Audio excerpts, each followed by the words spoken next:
2023 here in today's Night Therapy. We have the Kizer Mini Paragon. Yeah, you heard me right. I said mini. It don't look like a mini. This was designed by RS Knife Works and it comes in at $119. I'll throw the specs up on the screen. Whenever Kizer reached out to me and asked me if I was interested in checking this out, at first I kind of hesitated because this is not really my thing, but I'm kind of glad I did, and I'll tell you why pretty soon. Let's take a close look at this. You have this crazy looking recurve Tanto blade with a very broad blade of a 154 cm. Probably my favorite Kizer budget steel that they go with. It's got their beautiful stone wash finish on it that looks very nice. You got a nice top swedge that goes all the way down the spine of the blade. You got these two, I guess you could call them jimps. I don't like those wide jumps like that because without gloves on, it can be kind of painful if you're, sliding on it. But a lot of times I either held it right here or held it right here. So not that big of a deal. You got these like shark fins looking right here. I don't know if that's supposed to be like a shark. It kind of looks like a shark when you look at it like this. Now this is a compound grind, not just with the Tanto, but as you can see right here, you have a thicker portion right here, flat grind, and you have this high flat grind right here that comes down thinner, and then you have a pretty robust Tanto area that gives you a nice meaty tip there. So definitely geared to a heavier use knife. I wouldn't call it a hard use knife because it is a liner lock, but you could definitely do some stuff with that and do some stuff with that tip if you need to, work that tip back and forth into some hardwood or something. You should be perfectly a-okay. You do have a nice little thumb ramp here. You have a sharpening choil that it clears the plunge. It's a recurve anyway, so it's not gonna give you any more of a recurve. The recurve's not so drastic where you shouldn't have that much trouble sharpening this. I'm pretty sure it'd be pretty easy to sharpen it on my fixed angle sharpening system. And also another easy way to sharpen a recurve, if you have a Spyderco Sharp Maker or any stone with like a hard edge on it, like the Sharp Maker has its diamond edges or triangle edges, you just pass it down the corner of it, and that's how you can sharpen that if you have the right angle. One thing that a recurve is usually excellent at is whenever you're doing slicing tasks, like say cutting through cardboard or cutting through rope or something like that. It traps the material, and the more your hand does that natural turn, your wrist does that natural turn or pulling away from it, the blade just going to go deeper and deeper into the material, because you start here and then as you turn it's going to go down further and further because that edge goes up. So that's the benefit of a recurve, and I don't mind a recurve when it's an actual recurve. I hate whenever it's like straight edge and then it's got a little small recurve at the back. Those are just useless. They're I don't know, I guess just aesthetics only. You do have a blade hole here. We'll talk about that later in the action. And I think there's nothing left to do but to do some cutting with this bad boy.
Well, I hope y'all enjoyed that cutting footage. I enjoyed making it for y'all, and I was kind of shocked. I didn't expect it to perform as good as it did. I knew it would do fairly well in this section because it's such a broad blade and that grind goes up so high. So it's a fairly, it has fairly good geometry to it. So it was cutting through the cardboard very nicely, especially with that recurve. And whenever I was doing the rope cutting and stuff like that, I was using, this portion right here. I find that's always the best, where you kind of like, you can either shove it like that, and you got that nice tanto right there with that little bit of belly to the tanto. And it all just kind of worked really well. It was functional, it was comfortable.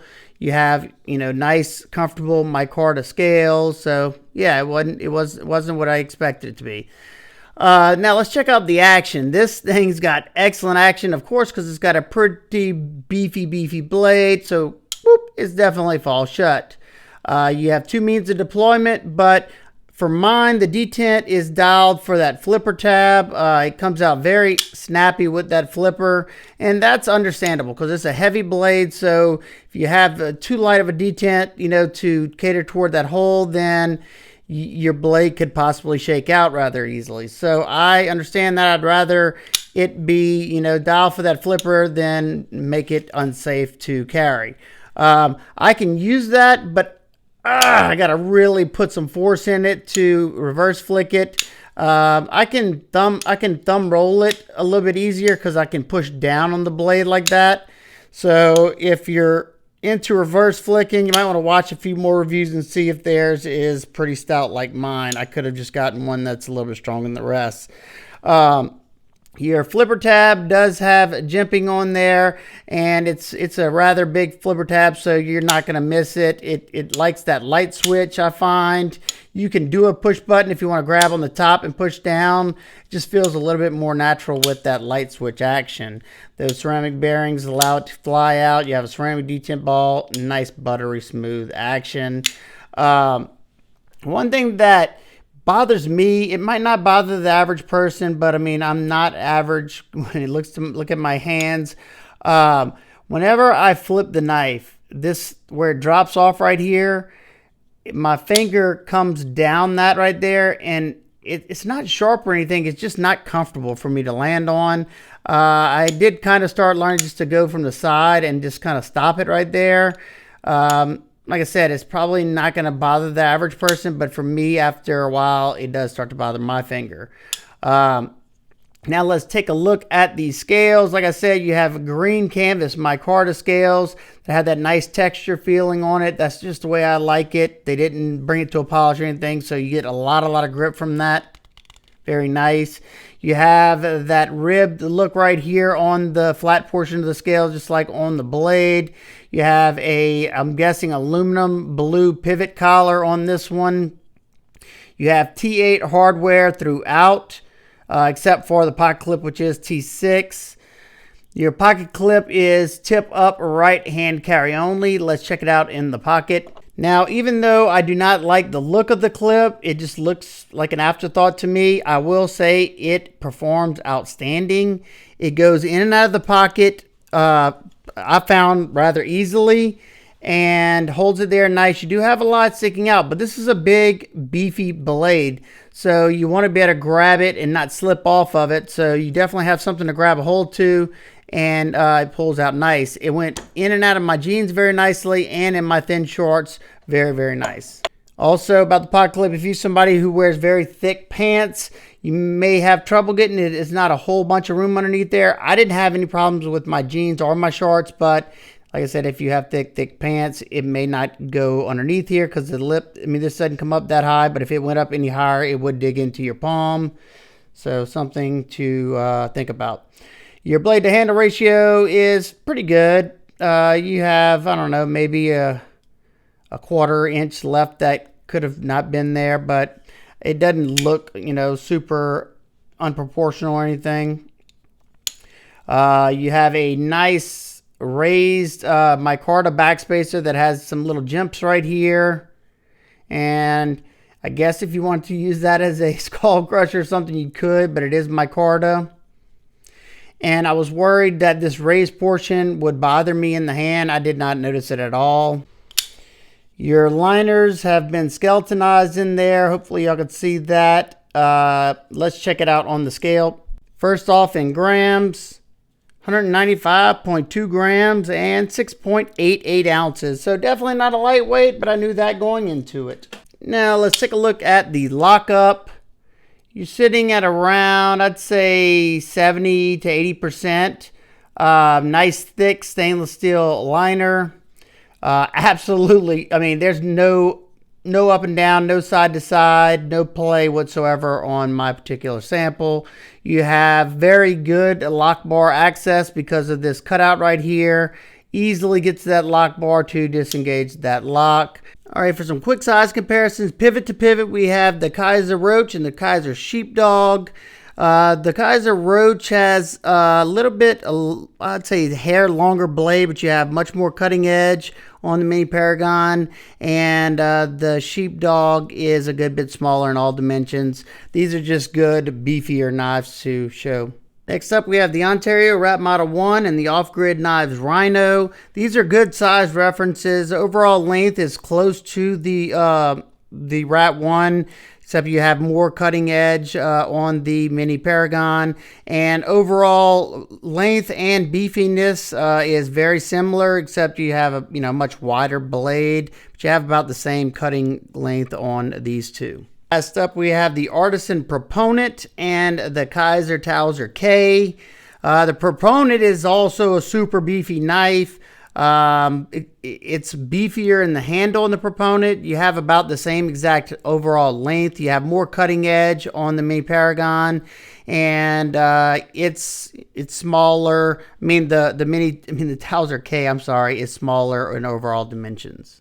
All right, now for my nitpicks and complaints.